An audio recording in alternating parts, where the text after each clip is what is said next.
मूलिया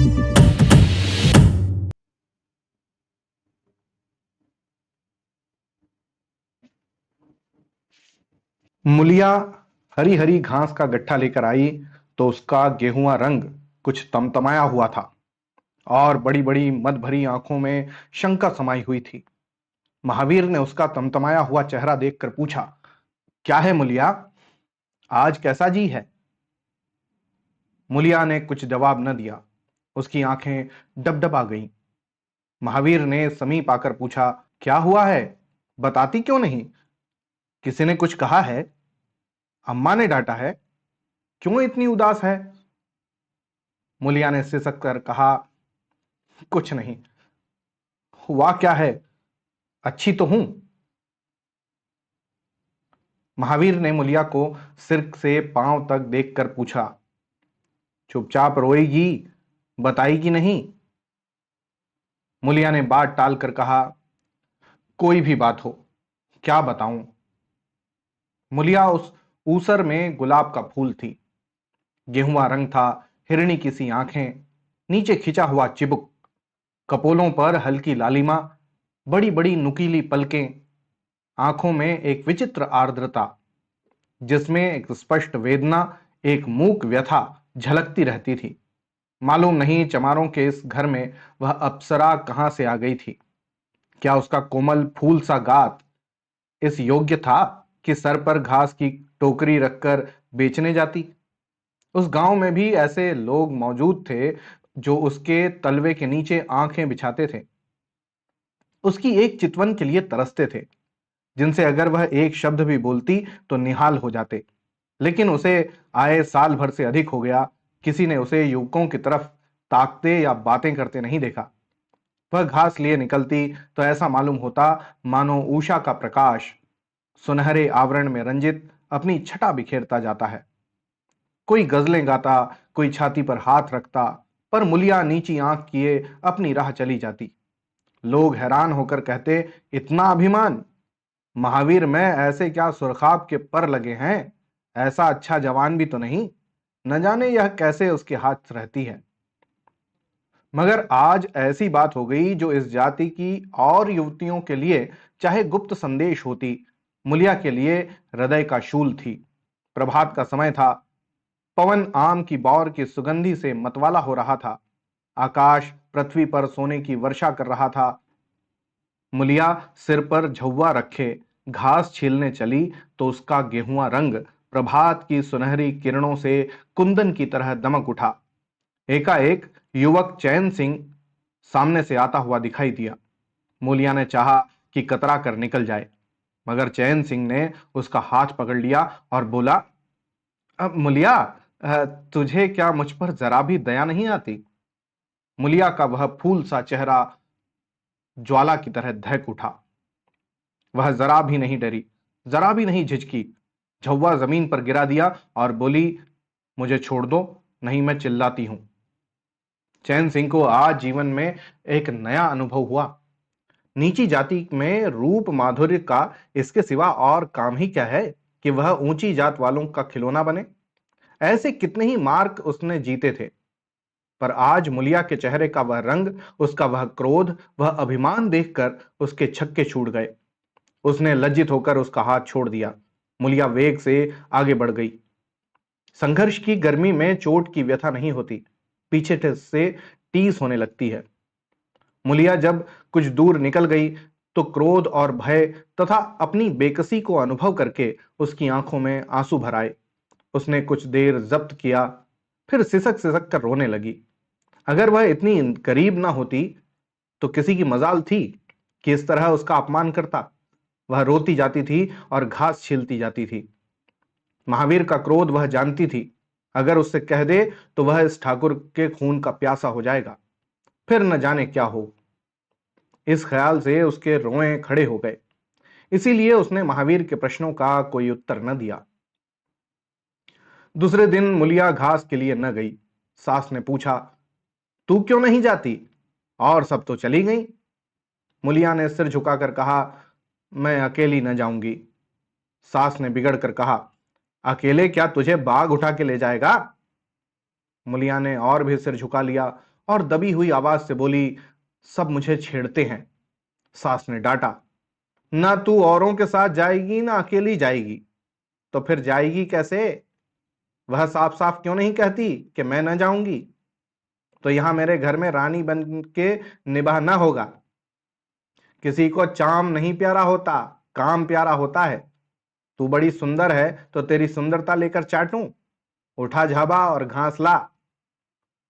द्वार पर नीम की दरख्त के साए में महावीर खड़ा घोड़े को मल रहा था। उसने मुलिया को रोनी सूरत बनाए जाते देखा, पर कुछ बोल न सका। उसका बस चलता तो मुलिया को कलेजे में बिठा लेता, आंखों में छिपा लेता, लेकिन घोड़े का पेट भरना तो जरूरी था।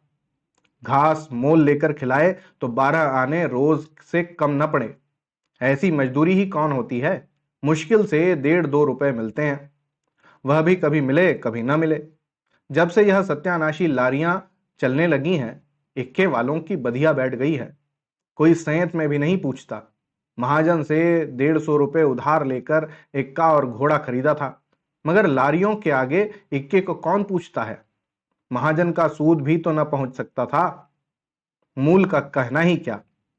ऊपरी मन से बोला, ना मन हो तो रहने दो, देखी जाएगी। इस दिलजोई से मुलिया निहाल हो गई। बोली, घोड़ा खाएगा क्या? आज उसने कल का रास्ता छोड़ दिया और खेतों की मेड़ों से होती हुई चली। बार बार सतर्क आंखों से इधर उधर ताकती जाती थी। दोनों तरफ ऊख के खेत खड़े थे। जरा भी खड़खड़ाहट होती उसका जी सन्न हो जाता, कहीं कोई ऊख में छिपा न बैठा हो। मगर कोई नई बात न हुई। ऊख के खेत निकल गए, आमों के बाग निकल गया, सींचे हुए खेत नजर आने लगे। दूर के कुएं पर पूर चल रहा था। खेतों की मेड़ों पर हरी हरी घास जमा हुई थी। मुलिया का जी ललचाया। यहां आधे घंटे में जितनी घास छील सकती है, सूखे मैदान में दोपहर तक न छील सकेगी। यहां देखता ही कौन है? कोई चिल्लाएगा तो चली जाऊंगी। वह बैठकर घास छीलने लगी और 1 घंटे में उसका झाबा आधे से ज्यादा भर गया। वह अपने काम में इतनी तन्मय थी कि उसे चैन सिंह के आने की खबर ही न हुई। एकाएक उसने आहट पाकर सिर उठाया तो चैन सिंह खड़ा देखा। मुलिया की छाती धक से हो गई। जी में आया भाग जाए, झाबा उलट दे और खाली झाबा लेकर चली जाए। पर चैन सिंह ने कई गज के फासले से ही रुककर कहा, डर मत डर मत। हाँ, भगवान जानता है मैं तुझसे कुछ न बोलूंगा। जितनी घास चाहे छील ले, मेरा ही खेत है। मुलिया के हाथ सुन्न हो गए। खुरपी हाथ में जम सी गई। घास नजर ही ना आती थी। जी चाहता था जमीन फट जाए और मैं समा जाऊं। जमीन आंखों के सामने तैरने लगी। चैन सिंह ने आश्वासन दिया, छीलती क्यों नहीं? अब मैं तुमसे कुछ कहता थोड़ी ही हूं। अब यहीं रोज चली आया कर, मैं छील दिया करूंगा। मुलिया चित्रलिखित सी बैठी रही। चैन सिंह ने एक कदम आगे बढ़ाया और बोला, तू तू मुझसे इतना डरती क्यों है? क्या तू समझती है मैं आज भी तुझे सताने आया हूं?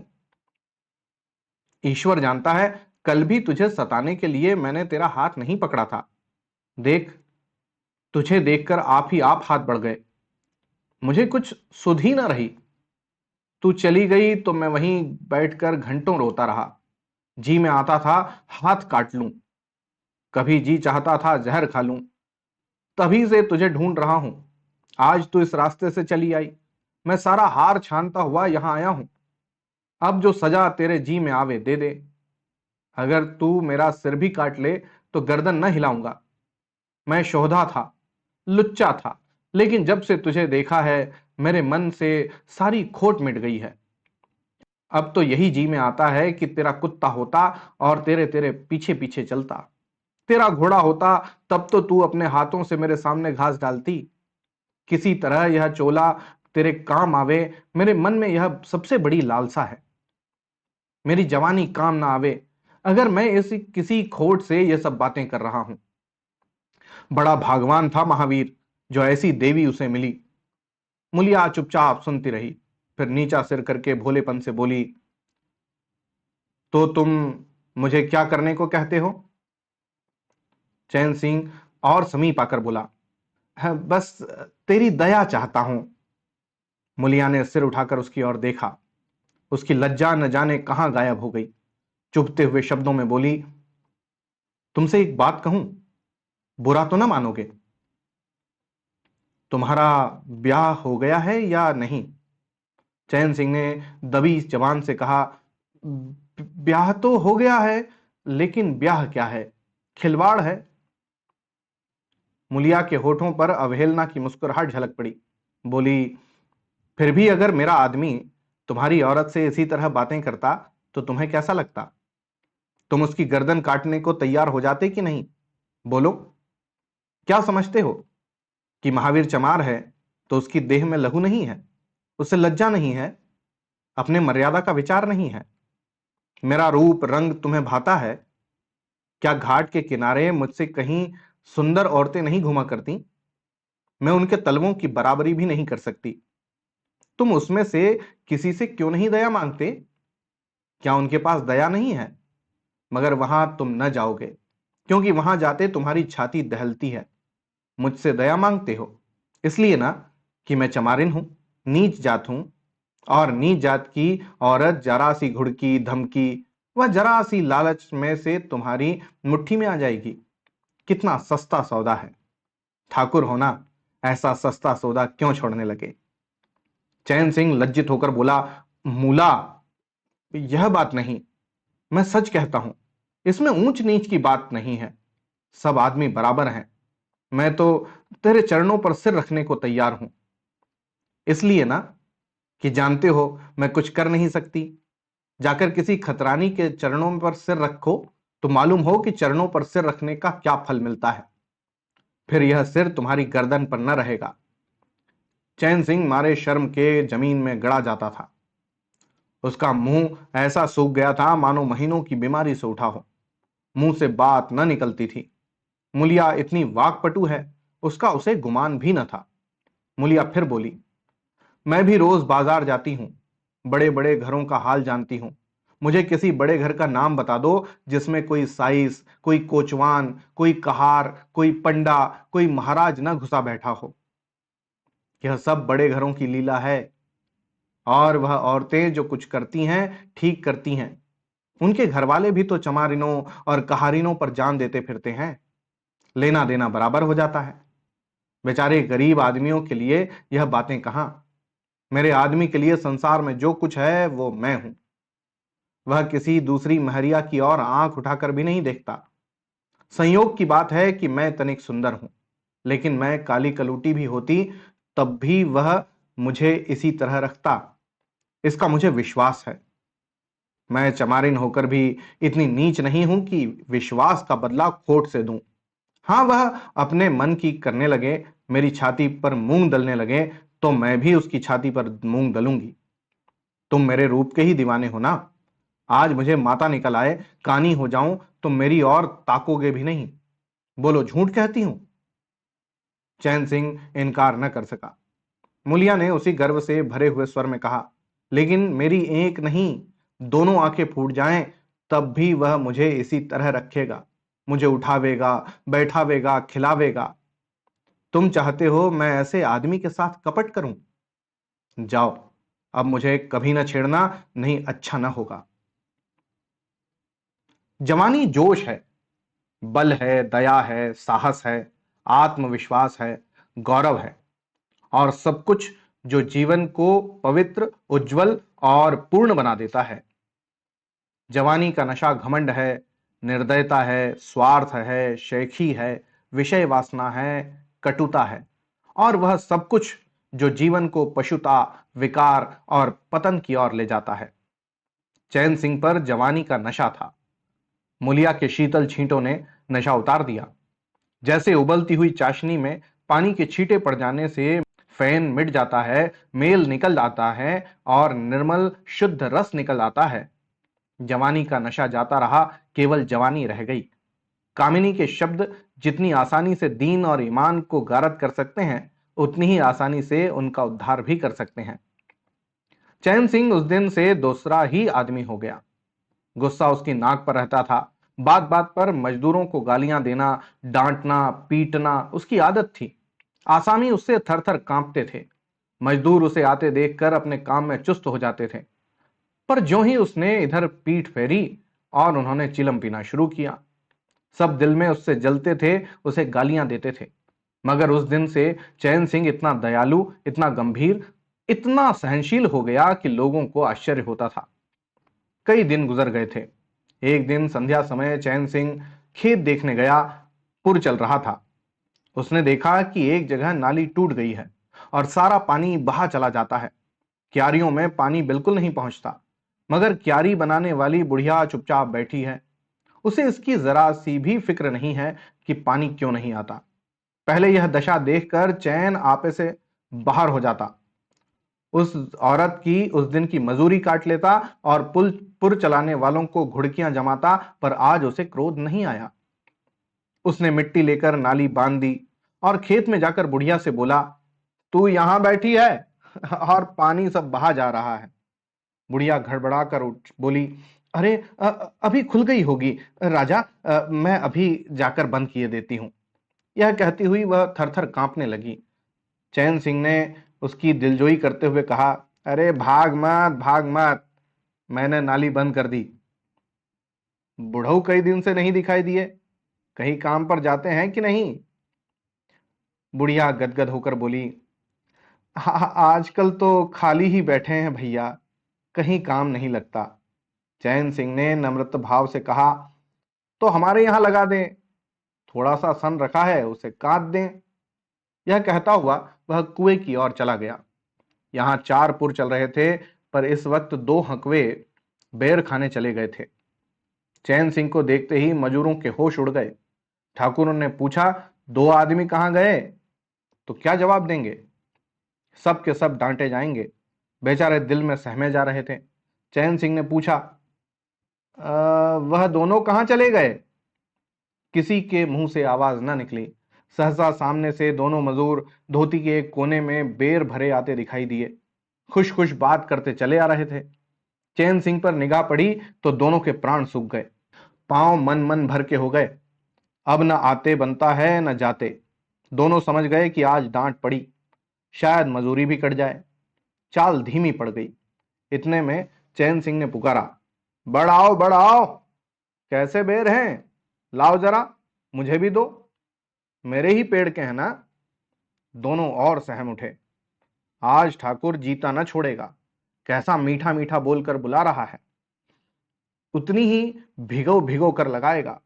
बेचारे और भी सिकुड़ गए।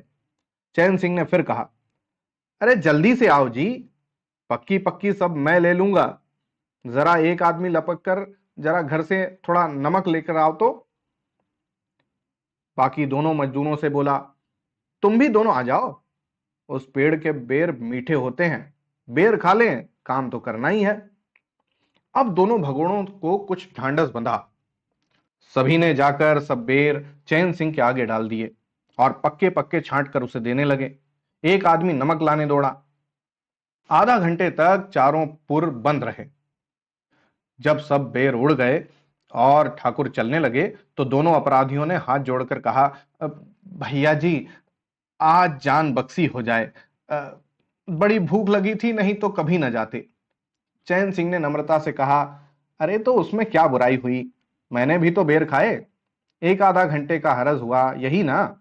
तुम चाहोगे तो घंटे भर का काम आधा घंटे में कर दोगे, न चाहोगे दिन भर में भी घंटे भर का काम ना होगा। चैन सिंह चला गया तो चारों बातें करने लगे। एक ने कहा, मालिक इस तरह रहे तो काम करने में जी लगता है, या नहीं कि हरदम छाती पर सवार। दूसरा बोला, मैंने तो समझा आज कच्चा ही खा जाएंगे। तीसरा बोला, कई दिन से देखता हूं मिजाज नरम हो गया है। चौथे ने कहा, सांझ को पूरी मजूरी मिले तो कहना। पहले वाले ने जवाब दिया, तुम तो हो गोबर गणेश, आदमियों का रुख नहीं पहचानते, अब खूब दिल लगाकर काम करेंगे। तीसरा बोला, और क्या, जब उन्होंने हमारे ऊपर छोड़ दिया तो हमारा भी धर्म है कि कोई कसर ना छोड़े। चौथे ने कहा, मुझे तो भैया ठाकुर पर अब भी विश्वास नहीं आता। एक दिन चैन सिंह को किसी काम से कचहरी जाना था। 5 मील का सफर था। यों तो वह बराबर अपने घोड़े पर जाया करता था, पर आज धूप बड़ी तेज हो रही थी। सोचा इक्के पर चला चलूं। महावीर को कहला भेजा, मुझे लेते जाना। कोई 9 बजे महावीर ने पुकारा। चैन सिंह तैयार बैठा था, चटपट इक्के पर बैठ गया। मगर घोड़ा इतना दुबला हो रहा था, इक्के की गद्दी इतनी मैली और फटी हुई, सारा सामान इतना रद्दी कि चैन सिंह को उस पर बैठते शर्म आई। पूछा, यह सामान क्यों बिगड़ा हुआ है महावीर? तुम्हारा घोड़ा तो इतना दुबला कभी ना था। क्या आजकल सवारियां कम हैं क्या? महावीर ने कहा, नहीं मालिक, सवारियां काहे नहीं हैं, मगर लारियों के सामने इक्के को कौन पूछता है।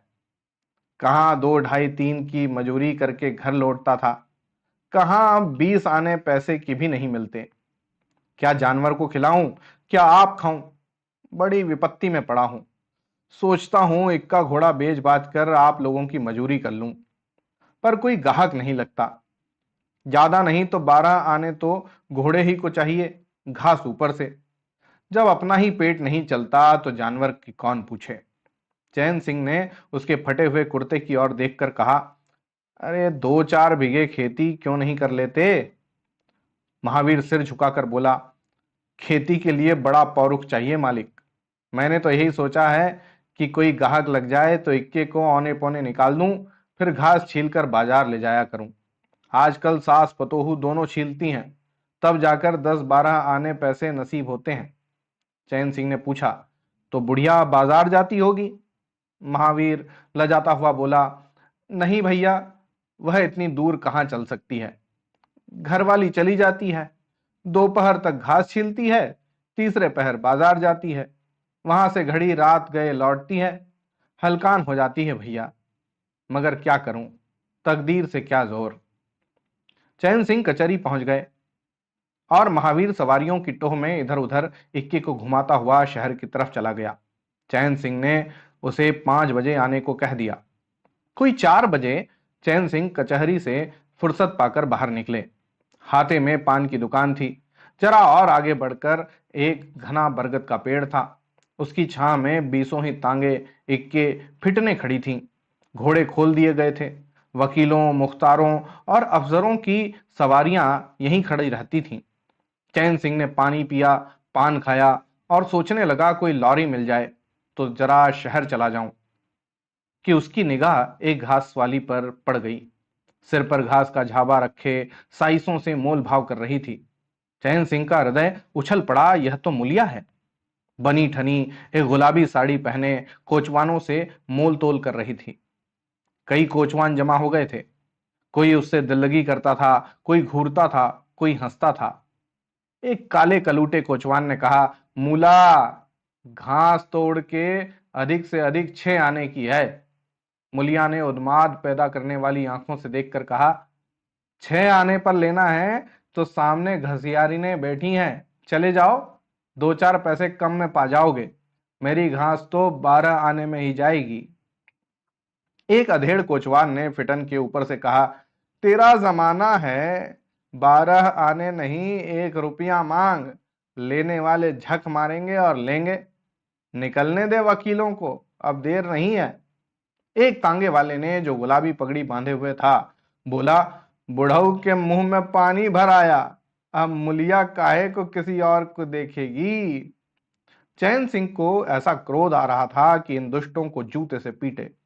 सब के सब कैसे उसकी ओर टकटकी लगाए ताक रहे हैं, आंखों से पी जाएंगे। और मुलिया भी यहां कितनी खुश है, न लजाती है, न झिझकती है, न दबती है। कैसा मुस्कुरा मुस्कुरा कर, रसीली आंखों से देख देख कर, सिर का अंचल खिसका खिसका कर, मुंह मोड़ मोड़ कर बातें कर रही है। वही मुलिया जो शेरनी की तरह तड़प उठती थी। इतने में 4 बजे अमले और वकील मुख्तारों का एक मेला सा निकल पड़ा। अमले लारियों पर दौड़े, वकील मुख्तार इन सवारियों की ओर चले। कोचवानों ने भी झटपट घोड़े जोते। कई महाशयों ने मुलिया को रसिक नेत्रों से देखा और अपनी अपनी गाड़ियों पर जा बैठे। एकाएक मुलिया घास का झाबा लिए उस फिटन के पीछे दौड़ी। फिटन में एक अंग्रेजी फैशन के जवान वकील साहब बैठे थे। उन्होंने पावदान पर घास रखवा ली, जेब से कुछ निकालकर मुलिया को दिया। मुलिया मुस्कुराई। दोनों में कुछ बातें भी हुई जो चैन सिंह न सुन सके। एक क्षण में मुलिया प्रसन्न मुख घर की ओर चली। चैन सिंह पान वाले की दुकान पर विस्मृति की दशा में खड़ा रहा।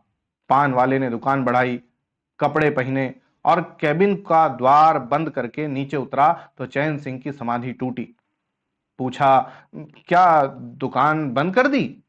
पान वाले ने सहानुभूति दिखाकर कहा, इसकी दवा करो ठाकुर साहब, यह बीमारी अच्छी नहीं है।